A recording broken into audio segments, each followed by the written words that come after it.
یہ وہ اعمال ہیں جس سے اللہ رزق عزت سے دے گا، سکون والا، باوضو رہو، رزق آئے گا۔ ماں باپ زندہ ہیں تو خدمت کرو، مر گئے ہیں تو ان کے لیے نفل پڑھو، ان کے لیے دعا کرو۔ جب سے میرے ماں باپ زندہ دنیا سے گئے ہیں میں نے ان کے لیے نفل نہیں چھوڑے، حالانکہ میں کتنا سفر کرتا ہوں، وہ 6 سال سے سر درد کا بھی مریض ہوں، لیکن میں ان کے لیے نوافل پڑھتا ہوں، 10 اپنے باپ کے لیے پڑھتا ہوں، 10 اپنی ماں کے لیے پڑھتا ہوں۔ اور اللہ کی قسم میں 10 کروڑ نفل بھی پڑھوں تو ماں باپ کا حق ادا نہیں ہو سکتا۔ اپنی بیویوں کے ساتھ اچھا سلوک کرو۔ آپ نے فرمایا بہترین مسلمان وہ ہے جو بیوی کے ساتھ اچھا سلوک کرتا، ان کی کمی کوتاہی سے درگزر کرنے کا میرے نبی نے فرمایا، چونکہ وہ کمزور ذات ہے۔ عاشروہن بالمعروف، اللہ مردوں سے کہہ رہا ہے اپنی بیویوں کے ساتھ اچھا سلوک کرو۔ فین کرہتموہن، اگر تمہیں ان کی کوئی باتیں پسند نہیں ہیں تو اس کو صبر سے برداشت کرو۔ فعسیٰ ان تکرہوا شیئا وہو خیر لکم ویجعل اللہ فیہ خیرا کثیرا، ممکن ہے اس برداشت کرنے میں اللہ تعالیٰ نے بہت خیریں چھپا کے رکھی۔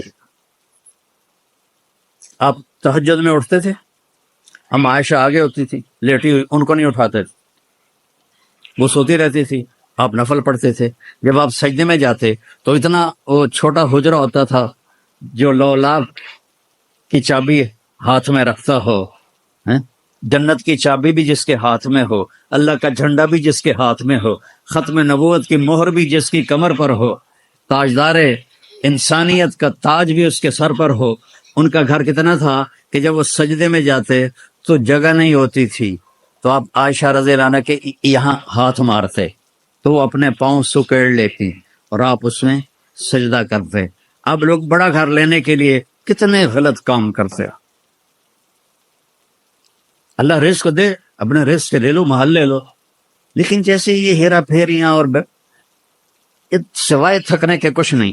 آپ پھر سجدے سے اٹھتے تو آپ ہمیشہ پاؤں پھیلا لیتی، پھر آپ کی رکعت بڑی لمبی ہوتی تھی، تو پھر جب آپ رکوع سے سجدے میں جاتے تو پھر آپ ایسے ہاتھ مارتے، وہ اپنے پاؤں ایسے کر لیتے اور آپ اپنی نماز مکمل کرتے۔ کبھی نہیں کہا عائشہ تو بھی اٹھ اور تہجد پڑھ، کبھی نہیں کہا۔ وہ پڑھتی تھی لیکن ان کا پڑھنے کا وقت دوسرا ہوتا تھا، لیکن آپ نے کبھی نہیں اٹھایا کہ نفل نماز ہے میں بیوی کو کیوں اٹھاؤں۔ اور جب آپ نماز سے فارغ ہو جاتے تہجد سے تو آپ ایسے کر کے نا لیٹ جاتے تھے، یہ سیدھے ہاتھ اس طرح کونے کا ٹیک لے کر نا اس طرح لیٹ جاتے تھے، تو اما عائشہ اٹھ کے بیٹھ جاتی تھی اور فجر کی اذان تک آپس میں پیار محبت کی باتیں کرتے تھے۔ کوئی دین کی بات نہیں ہوتی تھی، میرے نبی کی تو ہر بات ہی دین کی بات ہے۔ یہ بھی دین ہے کہ میں بیوی کو خوش کروں، اور یہ بھی دین ہے کہ بیوی خاوند کو خوش کرے۔ تو آپ فجر کی اذان تک آپس میں گفتگو کرتے تھے، باتیں کرتے تھے۔ تو جب بیوی کے پاس خاوند کے لیے ٹائم نہیں، خاوند کے پاس بیوی کے لیے ٹائم نہیں، خاوند بیوی کے پاس بچوں کے لیے ٹائم نہیں، تو یہ کون سی زندگی ہے جسے تم گزارے؟ جو جانوروں سے بھی بدتر ہے۔ مجھ بھی اپنے کٹے نو نال رکھ دیے، بالکل ہی بیوقوف جانور، کھوتے بھی نال رکھ دیے اپنے بچے۔ فجر تک ان سے پیار کی باتیں فرماتے تھے، اور جب اذان ہوتی پھر آپ کسی کو نہیں پہچانتے تھے، پھر 2 سنتیں پڑھ کے مسجد چلے جاتے نماز کے لیے۔ آپ نے شادیاں اس لیے کی کہ زندگی سمجھائی جائے، کیونکہ سب سے مشکل رشتہ ہے خاوند اور بیوی، اور سب سے زیادہ اجر والا رشتہ ہے خاوند اور بیوی۔ کبھی خاوند اور بیوی میں کھٹپٹ ہو جائے، کافی سارے بیٹھے ہوں گے ماشاءاللہ، کتے بھی بیٹھے ہوں گے، یہ بھی بیٹھے ہوں گے، شاید بول چال بھی بند ہوئے، تو جب خاوند اور بیوی صلح کر لیتے ہیں تو اللہ ان کے پچھلے سارے گناہ معاف کر دیتے۔ یہ اتنی بڑی نیکی ہے کہ اللہ ان کے پچھلے سارے گناہ معاف کر لیتا ہے۔ شیطان روزانہ کچہری لگاتا ہے، شیطان، اور اس کی پوری میٹنگ ہوتی ہے، وہ تخت پہ بیٹھا ہوتا ہے۔ کیا کر کے آئے ہو؟ ایک کھڑا کہتا میں نے پتھر کی پوجا کروائی، مجھے دیکھنا۔ ایسے ٹھنڈا رسپانس۔ ایک کھڑا ہوتا ہے میں نے زنا کروایا، میں نے چوری کروائی، اس تو زیادہ رسپانس نہیں۔ اور سارے گناہوں کی فہرستیں سناتے ہیں. اخیر میں ایک بھیڑتو لنگڑا شیطان کھڑا ہوتا ہے, کہتا ہے استاد جی میں میاں بیوی نے لڑایا تھا. وہ شاباش میرے پتر اگاں آ جا, اوے اگاں آ جا. وہ بدبخت کھڑا ہو جاتا ہے, کہتا آ جا آ جا آ جا. پھر اس کو پھٹ کے ملتا ہے, پھر اپنے پاس اس کو بیٹھاتا ہے, کہتا ظالموں کام تو یہ کر کے آیا ہے, 2 خاندان تباہ ہو جائیں گے جب میاں بیوی لڑیں گے. شرابی کی شراب اس کے ساتھ, زانی کا زنا اس کے ساتھ, جواری کا جوا اس کے ساتھ, میاں بیوی کی لڑائی خاندانوں میں. تو ایک دوسرے کو برداشت کرنا سیکھو. اللہ کی قسم برداشت کرنے میں جو مزہ ہے وہ بولنے میں نہیں ہے. کیا ہے؟ پی جا ایام کی تلخی کو بھی ہنس کے ناصر, غم کو سہنے میں بھی قدرت نے مزہ رکھا ہے. برداشت کرنے کا بھی ایک مزہ ہے. چکھو تو صحیح, کبھی مزہ نہ آئے تو پیسے واپس. اور میں تو لے ہی کوئی نہیں توڑے کو, تمہیں واپس کی کرا. میرے نبی کی زندگی اللہ کی قسم ہیرے کی طرح چمکتی ہے. کوہ نور کیا ہے میرے نبی کی زندگی کے ساتھ. یعنی جس کی نظر اتنی اونچی ہو, تم کر کے دکھائیں نا. تم اب نماز پڑھا رہے تھے, ٹھیک, مسجد میں باجماعت نماز پڑھاتے پڑھاتے آگے چلنے شروع ہو نماز میں ہی. اب پہلے سب والے تو دیکھ رہے ہیں, پچھلے کو نہیں پتا, وہ حیران ہو رہے ہیں ایسے ہی ہو رہا ہے. تو کبھی بھی نہیں ہوا. چلتے چلتے چلتے چلتے دیوار تک پہنچ گئے اور کافی دیر وہاں کھڑے رہے. اس کے بعد ایسے پیچھے ہٹنا شروع ہوئے, ہٹتے ہٹتے ہٹتے ہٹتے ہٹتے پھر مصلی کے کنارے پر آ گئے. جب آپ نے سلام پھیرا تو صحابہ نے عرض کیا یا رسول اللہ, یہ کام تو پہلے ہم نے کبھی نہیں دیکھا, تو یہ آپ نے کیا کیا ہے؟ تو ذرا اچھا تو دیکھو, سارے دیکھو, اس سے اوپر نظر آ رہے ہیں, اس سے اوپر نظر آ رہا ہے نہیں. دوربین بھی لے آؤ, وہ جڑی ہیوسٹن ہے ناسا والے نے چھت پاڑ کے بھی نہیں دکھا سکتی. آپ نے فرمایا جب میں نماز پڑھا رہا تھا تو میں نے جنت کو دیکھا. جنت کہاں ہے؟ 7ویں آسمان پر. 7ویں آسمان پر. پہلا آسمان آج تک نہیں دیکھا گیا. یہ نیلا رنگ سورج کی روشنی کا آسمان کا نہیں ہے. میرے نبی کی پاک نظر چھت کو پھاڑنا کیا مسئلہ ہے؟ 7 آسمان کو چیر کے جنت دیکھ رہی ہے اور کھڑے ہیں مسجد نبی مدینہ میں. اور میں نے دیکھا کہ جنت کے انگوروں کے گچھے وہ دیوار سے باہر آئے ہوئے تھے, تو ان کو دیکھ کے میں آگے بڑھ گیا. میں ان کو دیکھتا رہا. اچانک اللہ نے منظر بدل دیا اور جہنم دکھائی. جو میں نے جہنم کے شعلے دیکھے تو میں ڈر کے پیچھے ہٹ گیا. جس کی ایسی نظر ہو اس کو تم نہ مانو اور اپنے تجربوں کو اپنے نبی کے علم پہ سے آگے لے جاؤ تو تمہیں کیسے راہ مل سکتی ہے؟ دیکھو نا, نہیں توڑے لگے ہوئے, ان کو کیا کہتے ہیں جس سے وہ راستہ دیکھتے ہیں؟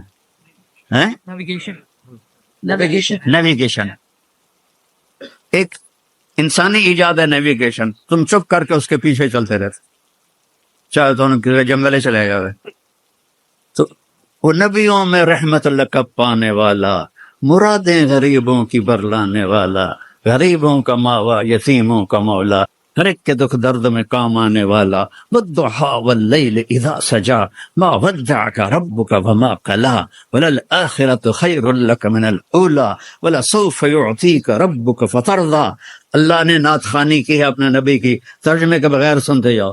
الم نشرح لك صدرك ووضعنا عنك وزرك الذي انقض ظهرك ورفعنا لك ذكرك انا اعطيناك الكوثر فصل لربك وانحر ان شانئك هو الابتر والنجم اذا هوى ما ضل صاحبكم وما غوى وما ينطق عن الهوى ان هو الا وحي يوحى علمه شديد القوى ذو مرة فاستوى وهو بالافق الاعلى ثم دنا فتدلى فكان قاب قوسين او ادنى فاوحى الى عبده ما اوحى ما كذب الفؤاد ما راى فتمارونه على ما يرى وَلَقَدْ رَآهُ نَزْلَةً أُخْرَى عِنْدَ سِدْرَةِ الْمُنْتَهَى عِنْدَهَا جَنَّةُ الْمَأْوَى إِذْ يَغْشَى السِّدْرَةَ مَا يَغْشَى مَا زَاغَ الْبَصَرُ وَمَا طَغَى يَاسِينَ وَالْقُرْآنِ الْحَكِيمِ إِنَّكَ لَمِنَ الْمُرْسَلِينَ عَلَى صِرَاطٍ مُسْتَقِيمٍ تبارك الذي نزل الفرقان على عبده ليكون للعالمين نذيرا فلا وربك لا يؤمنون حتى يحكموك فيما شجر بينهم ثم لا يجدوا في أنفسهم حرجا مما قضيت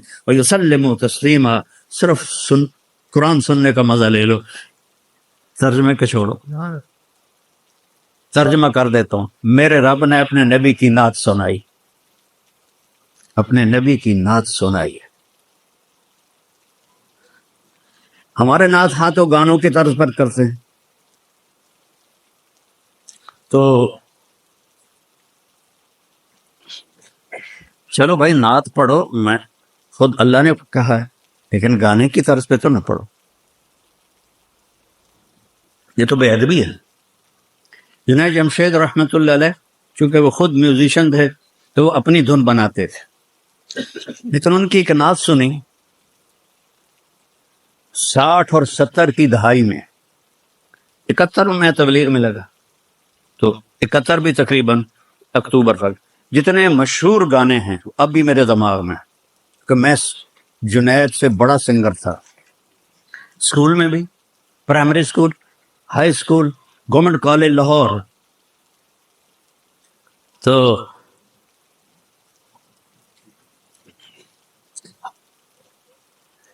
اس کی ایک دھن میں نے پکڑی. میں نے کہا وہ جنید حج میں مکے میں بیٹھے ہوئے تھے، عزیزیہ میں، نہیں عزیزیہ نہیں، مینا کے پاس ہماری بلڈنگ سے. میں نے کہا یار وہ جو تو نے نعت پڑھی ہے، میٹھا میٹھا پیارا پیارا میرے نبی کا نام، وہ تو سناؤ. کہاں مولانا، میں نے بڑے شوق سے وہ دھن بنائی. میں نے کہا میٹھا میٹھا پیارا پیارا میرے نبی کا نام. میں نے کہا ٹھہر، میں چاہتا ہوں میں بھی تمہارے ساتھ گاؤں، میں بھی سناؤں تمہیں. اسے مجھے دیکھنے لگا. میں نے کہا جانے وہ کیسے لوگ تھے جن کے پیار کو پیار ملا. وہ ہنستا ہنستا پیچھے ہو گیا. کہا مولانا مجھے آج تک کوئی نہیں پکڑ سکا، آپ پہلے بندے ہیں جس نے مجھے پکڑا ہے. میں نے کہا 60 اور 71 میں مشہور گانے، والا یوڑ گانے بھی تو ہوتے تھے نا، مشہور گانے میرے دماغ میں پھنسے ہوئے ہیں. سینکڑوں گانے مجھے یاد تھے اس وقت. 4 گھنٹے مسلسل میں گا سکتا تھا، ہر گانا نیا. کہنے لگا میں نے ایک دھن بنائی ہے، وہ پکڑ کے دکھاؤ. میں نے کہا اگر تو ہوئی 60 اور 70 کے درمیان وہ تو میں پکڑ لوں گا، اگر اس کے بعد ہوئی تو اس کے بعد تو میں نے سنا ہی نہیں، تو مجھے کیا پتا. تو اس نے، میں نے کہا سناؤ. تو نے کہا میرے اللہ میرے اللہ میرے اللہ میرے اللہ. حالی ہو رگا جانا پہ. میں کہا کھلو جا. جیو ڈھولا جیو ڈھولا جیو ڈھولا جیو ڈھولا. وہ زمین سے لیٹ گیا. میں نے کہا آگے بتاؤں. یہ فلم فن خواہ کا گانا ہے، اور آگے بتاؤں سلونی پر فلم آیا گیا ہے، اور آگے بتاؤں نور جہاں نے گایا ہے، اور آگے بتاؤں ناز سلمہ لاہور میں نے یہ فلم دیکھی تھی. تو یہ ہمارے نعت خان تو تباہی پھیر دیتے ہیں، پیسے بھی لے جاتے ہیں، نمازہ بھی نہیں پڑھتے، صرف وہ کالیاں چٹیاں پیلیاں ساویاں تو کوٹیاں پا کے پگڑیاں سجا کے آ جانا. اور گانا پڑھو نعت میرے نبی کی، صحابہ نے آپ کو سنائی، لیکن گانے کی طرز پہ تو نہ ہو، نہ ہی وہ سنا کرو. قرآن سنو، قرآن پڑھو، اپنے نبی کی زندگی پڑھو. یہ دکھ ہے کہ اس قدر نعت کے نام پر بے ادبی ہو رہی ہے میرے نبی کی، کہ بہت دکھ ہوتا. خیر میں نے بہت زیادہ وقت لے لیا. چونکہ میں کئی سال کے بعد آیا ہوں،